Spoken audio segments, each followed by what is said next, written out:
we go into eternal life and spiritual life. So life does not end.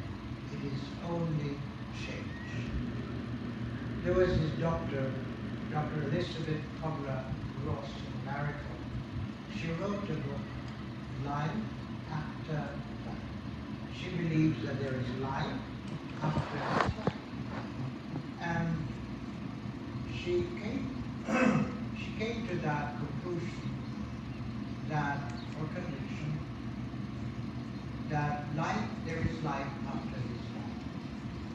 Because of the stories that her patients had told her.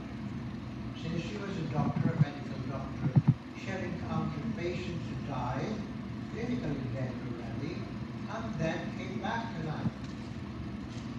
And told her about what they had experienced in the other life. And so, because of those experiences of her patients, we call that near-death experience, when they have gone through the other life, have seen what it is to be the other side of life.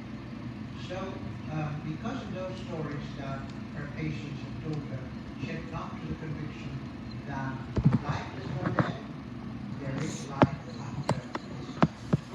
Our life here, when we die, is only changed from physical, mortal life to spiritual. So, that's why we pray. We pray particularly for Amelia, that she would be now in eternal life. That her life would be changed already from this bodily life to spiritual life. And that we ask the Lord to be kind and to be compassionate, so that the Lord would bring her to eternal life. The life that is promised to everyone who believes.